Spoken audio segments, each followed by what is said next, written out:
Intelligence Daily Energy Markets live video podcast on Thursday, June the 2nd, a day when Brent crude is trading around $114 a barrel, and on which later on today, OPEC Plus meets for its 29th ministerial session to set oil supply for the month of July. Now, this could be a very interesting one. For the past few months, nothing much has really happened at these meetings. They just rubber stamped the 400,000 plus per month increase and got on with it.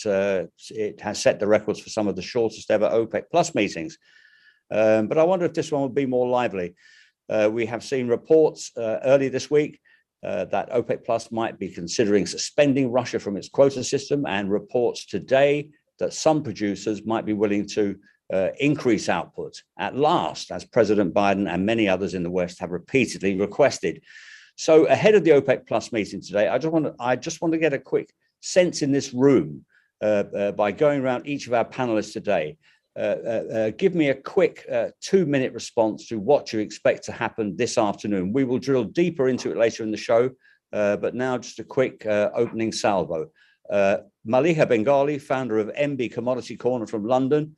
What's your quick 2-minute take? On the oil price, I think OPEC, the problem is that the oil is just being rerouted. Russian oil is actually being rerouted as China and India are demanding more oil. OPEC does have the capacity to produce more. And I think the main factor right now is demand, not supply. The market is focusing too much on supply. Demand is slowing down. And I think the balance of demand and supply will be the main factor in driving oil prices in the next few months. Will OPEC Plus increase output later on today? I feel if Russia may be exempted from their deal, they could increase, there's a potential for them to increase supply and make sure that the quota stays unchanged. And that is why the market's big weak right now, because the big question is, do they actually have the spare capacity? Because all we've heard all along is that they don't have the spare capacity, but we think they could actually make sure that the quotas remain flat, as it benefits them to see oil prices here to slightly lower, because in longer term demand will be much more stable as well. Let me go to Dan Ramat, senior energy consultant based in the Iranian capital, Tehran. What's the Iranian view on what OPEC Plus might do this afternoon, Dan? Actually, I think Iranians are expecting, they're wishing that OPEC does not increase the production, because Iran already has problems with selling its products, especially the gas condensates and generally the liquids. But I think apart from Iran's decision or Iran's desire about what's going to happen in OPEC Plus, the main decision is going to be made by Saudi and the UAE, and they are the only countries who have some spare capacity. But I think the spare capacity at the moment is very limited. So if they increase the production, the risk, the future risk for any disruption in production is going to be very significant, because if any disruption happens in the production or anything else because of the geopolitical crisis in the region that's going on, I think the responsibility is going to be by the US, who is pushing the OPEC to increase production. But I think at the moment, the Russians' exemption from the decision in today's meeting is going to be a very critical point at the future of today's decision, anyhow. Yeah. Okay, if indeed there is an exemption from Russia from today's meeting, let's move over to Ian Nathan in New York, director of global LNG research for Energy Intelligence. Hi, Ian. I know it's not oil. I know it's oil, it's not gas, but what do you think? Will they increase, leave the same, throw Russia out? What do you think? Well, it's interesting. I think maybe a little bit of a different take on your question. I think that let's assume that if an increase is agreed, and then assume that if actual incremental oil materializes, and that is a big if, I think the question is, will it even be enough to offset some of these other fundamental pressures, both on the demand side and Russia challenges? And, so I think that with that said, there is still, I think, really important potential to expect that oil prices could head even higher during the course of the summer. So it's just really something to watch out for. Okay.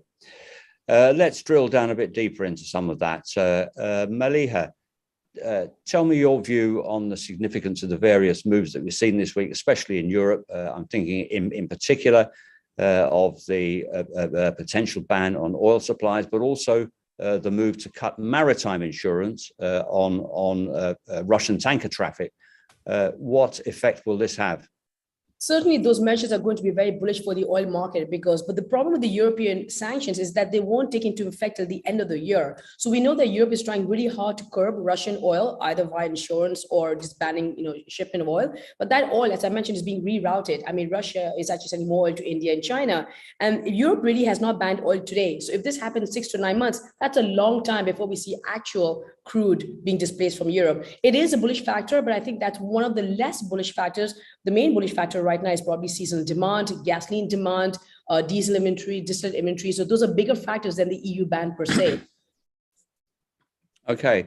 Dan, I know that you have some news from Iran, don't you, about international oil movements. Tell us what you're reading.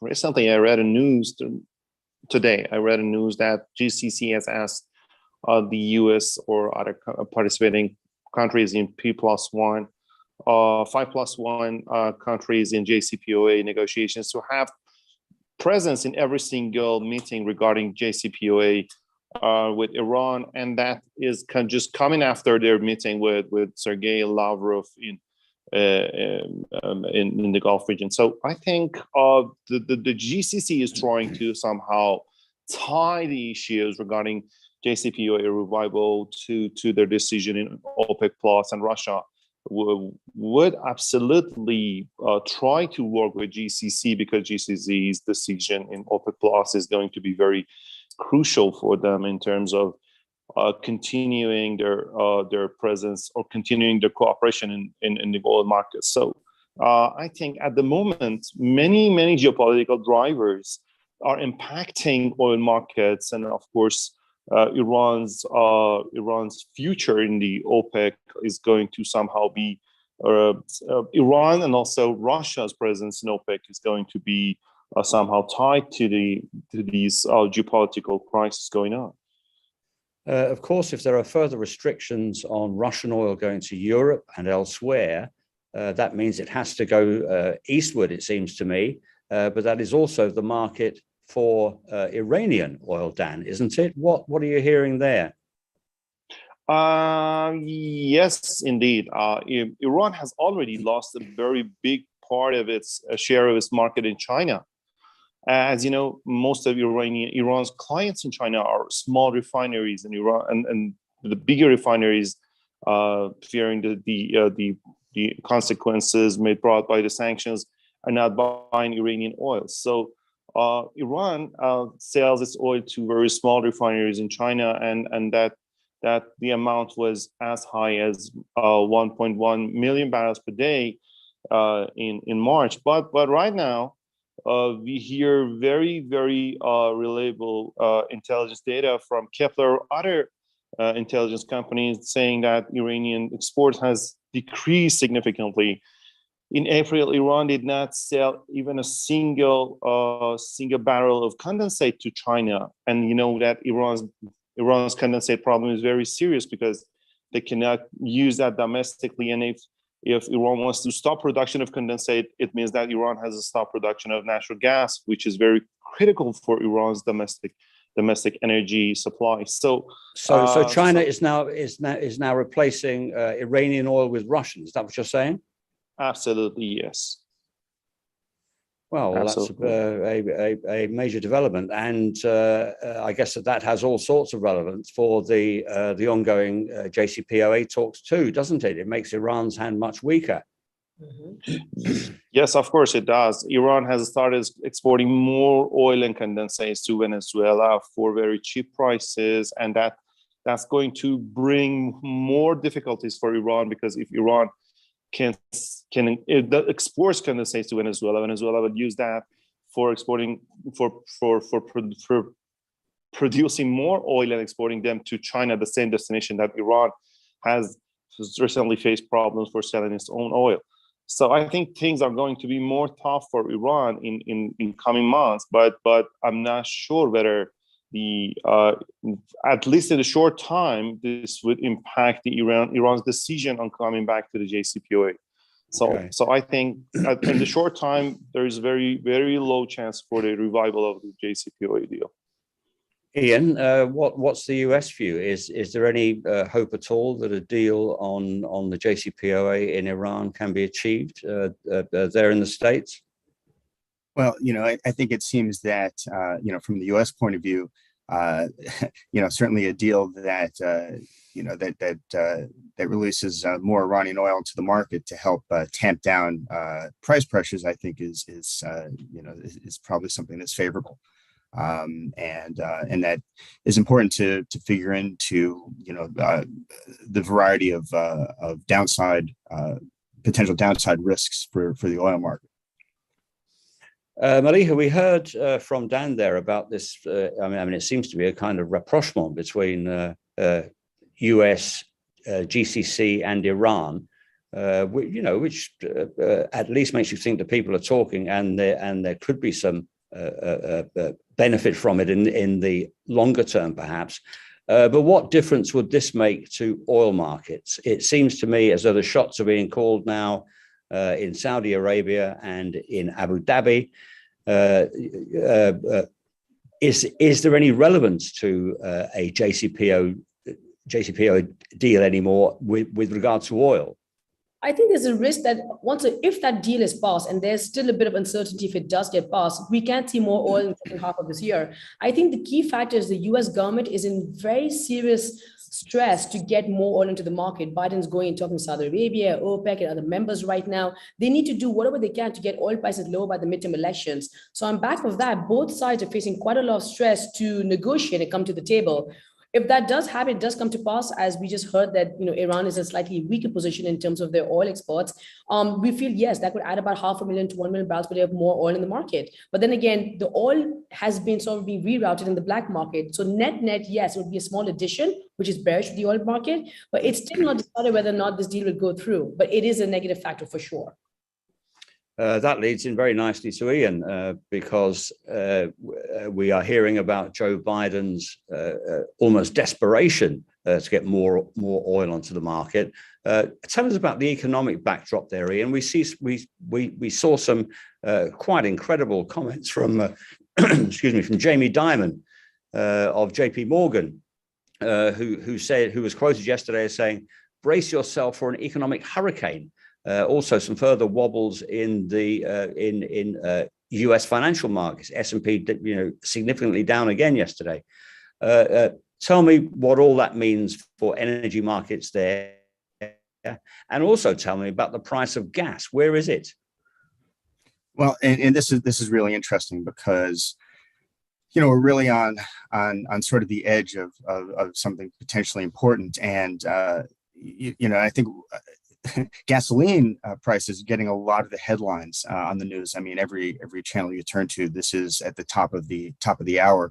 Gasoline prices are just rising, and particularly just as summer driving season is starting. It is really problematic. But I think what is underappreciated is natural gas prices, and Henry Hub at 8 or 9 handle at this point is just unhelpful, quite broadly, as both an inflationary and an economic headwind. And part of the issue is that ultimately here what we're seeing is this capital discipline from producers, and a slow response is contributing, and right now there's not a whole lot that can be done about that. So there are several factors that are playing into this, and it's worth noting that these greater supply chain issues and other matters that have to do with actually getting production up and running, both on the pure play gas side, but also on the oil side in the U.S. has also been somewhat problematic. And so there's these compounding issues that are making life a little more difficult, just as the summer season hits us. Okay. What are the most significant obstacles to increasing all energy output, oil and gas, the capital discipline that you mentioned, or supply chain problems? Well, we're hearing that the supply chain problems are an important part of of the difficult effort in getting production going. But it is really important to keep in mind that this capital discipline is I think equally important, because unlike the past where you've seen in the U.S. Growth at all costs without and companies bleeding cash and without really any regard to returns.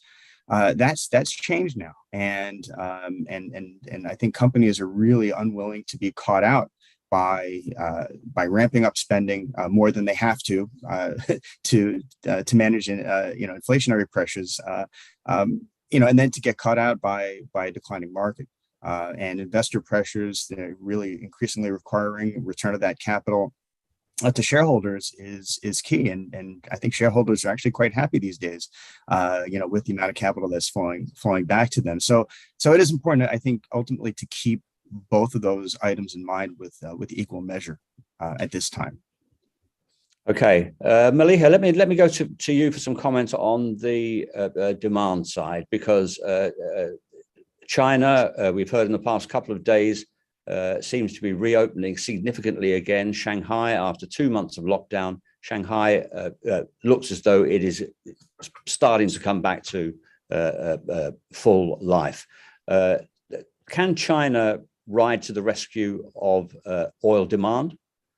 I don't think so. The problem with China is these measures are actually quite supportive. I agree with you. But there's a bigger picture underlying China's economic slowdown. From Q4 of last year through Q1 of this year, their GDP has been falling precipitously. From back of the tech crackdown, the manufacturing slowdown, they just don't have that much capacity right now to boost economically, because inflation is the big problem for them. So yes, they're doing measures to support that soft slowdown, but is GDP really 5.5% or more 2.5%? So we think we'll be stabilizing the economy, but there's an underlying slowdown. And you've seen that across ISM, PMIs, Caixin measures. So there's a real slowdown economically. And we've seen that in US and Europe. So if there's a global economic slowdown, that should feed into oil demand as well. And that is right now the big debate between the bulls and the bears. Right. I haven't seen anybody calculate it as low as 2.5%. Well, you see some numbers quite negative on a rate of change basis, but it's very hard because China's data is quite opaque to an extent, right? If you look at some of the indicators on a forward-looking basis, we run some models. Some of them are looking at a rate of change of quite low, as much as 2%, and some of them are quite high, but we are nowhere near the 5% number that they're predicting they're going to get. So effectively, China is boosting measures right now as infrastructure, doing a few bonds and loans to get that number back up to probably 4 or 5%, but it's the net is quite weak economically. Okay. Ian, let me ask you about how US LNG markets might be able to react to what seems to be a coming crunch in Europe. We're not going to buy Russian oil. We are reducing Russian gas in Europe. So I say we, but I mean they over there. How far can the US go to fill this gap? I mean, with prices going through the roof, it seems to make sense at last, but can they do it logistically? Sure. Well, I think what you've been seeing from, I think 5 or 6 months already, is that the US has been the largest source of incremental LNG into Europe as markets remain favorable for those flexible volumes. And that's that's been a hugely important part of, believe it or not, keeping prices in Europe from skyrocketing even further. And that's important. The U.S. has really been key in this regard, but unfortunately, as an energy security strategy, it could fall short, particularly if this demand in Asia starts to rebound. So talk about China. China, as it emerges from lockdown and as demand starts to recover, I think there is a real risk that that an Asian pull could impact some of that flow to Europe. In fact, over the last couple of weeks, you've started to see some of the LNG flows into Europe come back down from their peak a little bit as the spread, the Asian as the TTF premium to Asian spot prices has narrowed somewhat.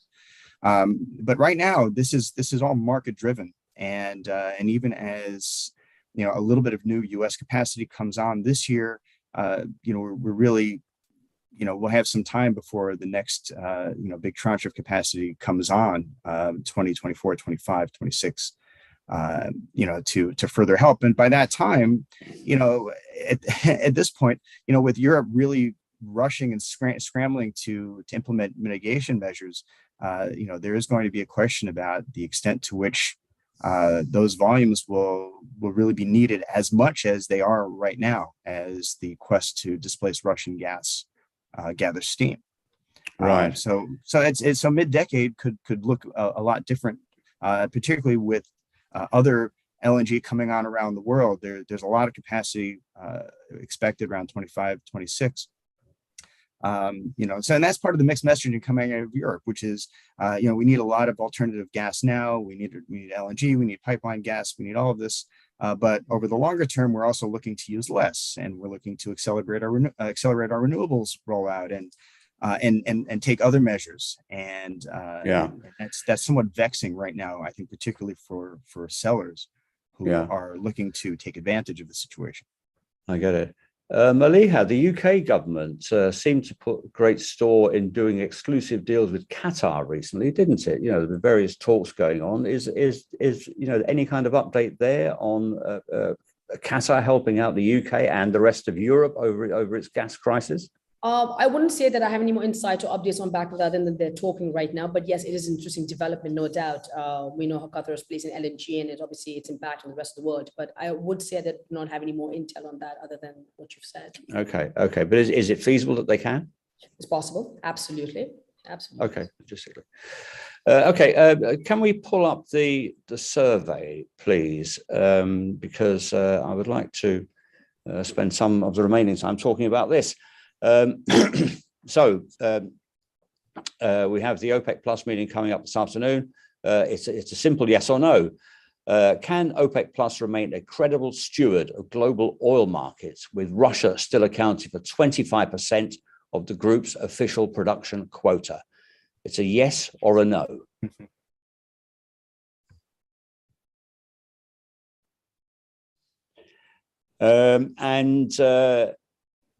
Okay, let me, while you think about that, let me ask your views more generally on the OPEC Plus alliance, because obviously what's happened in Ukraine, this, by the way, I think it must be the first of these that I've done for a couple of months where we haven't mentioned Ukraine in the opening 20 minutes.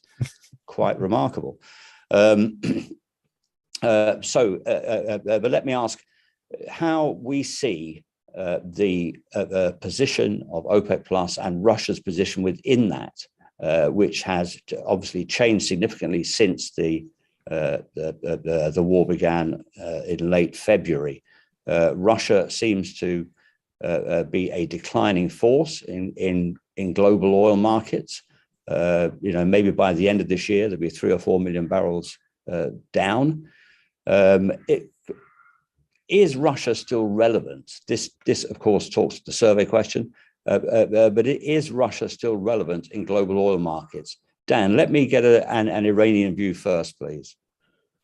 I think if you take a look at the countries, Iran, Venezuela, and Russia, which are sanctioned or soon going to be sanctioned, you will figure out that 34% of global proven oil reserves is sanctioned at the moment. So right now, the sanctions is not limited to 2 countries, which you can easily block. Russia is very different comparing with Iran and Venezuela.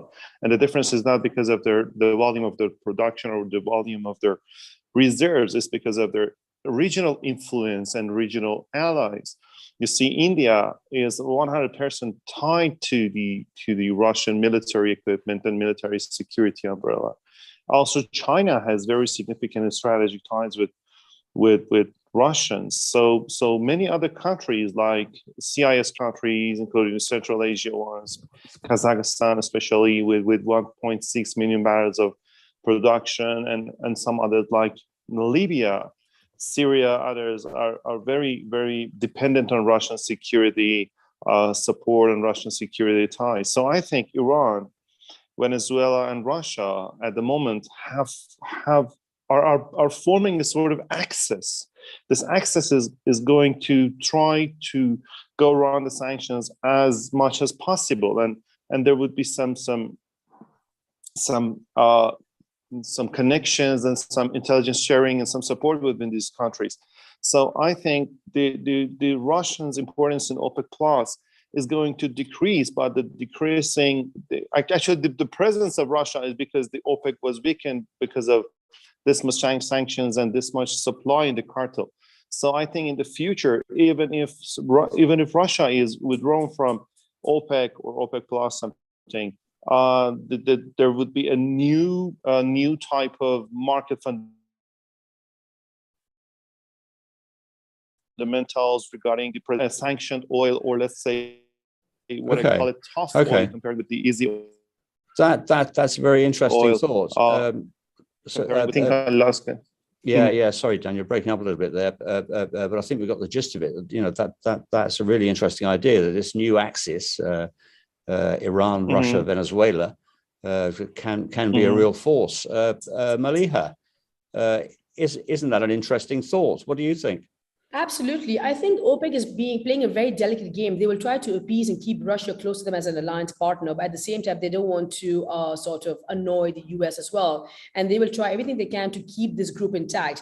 Now, as Daniel pointed out, what happens behind the scenes and what happens on the surface is very different, because there are chances of there being a sort of a side alliance. And that is why we think that OPEC may try to let Russia do what they need to without actually disappointing them, and by telling the consumers that we'll actually supply with more oil. It'll be a very diplomatic solution, because they don't want to sort of fend off Russia right now. It's an important place. So it's going to be very delicate, but I think we handle very diplomatically. Yeah, I mean, I personally think that there will be a slight increase by some GCC producers, but there will be little that will offend the Russians. Correct. Ian, over to you. What's the US view on all this, on all this grand strategy? It must be annoying to hear the word axis being used again.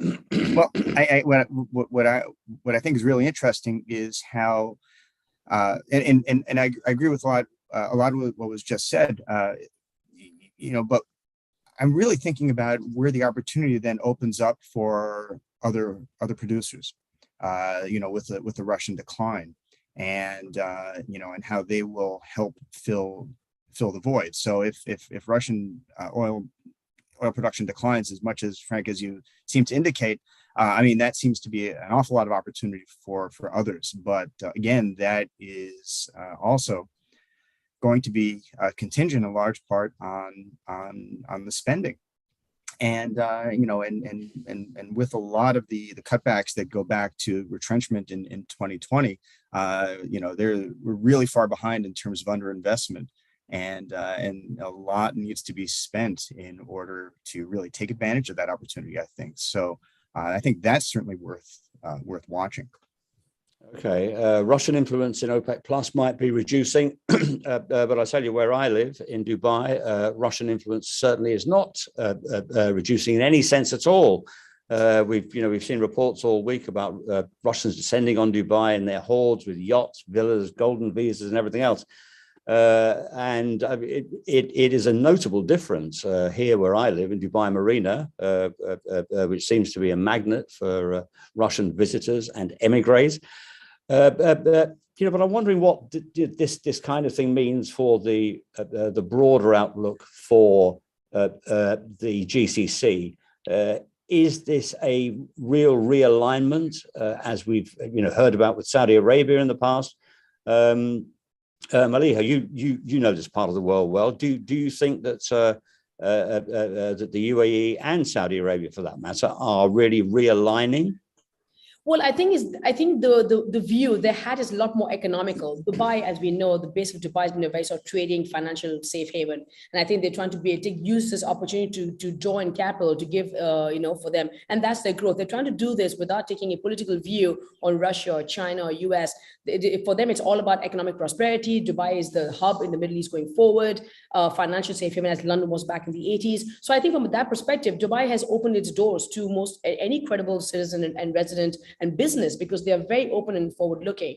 And that's the perspective, I think. Saudi may be a little bit different, but that's Dubai and UAE's perspective. Okay. Ian, I mean, it seems as though the UAE is siding with America's enemy here. Is that a view there?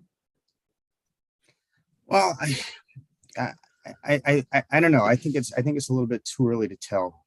I think that it's worth keeping in mind that that there's very that the ties are still very, very strong. So I think time will tell. But I think it is really worth noting that, at least from certainly the view of Russia is one that is is going to be very, very difficult to repair. And that is worth keeping in mind more broadly as we see a lot of this shakeout. I think it's a little bit too early to tell. I mean, we're only a few months into this, but in terms of Russian hostility against Ukraine. But I think we'll have a little more visibility on that certainly in the coming weeks and months. Okay. Dan, just briefly with you for a final word. Of course, Dubai was a great attraction for Iranians over the decades.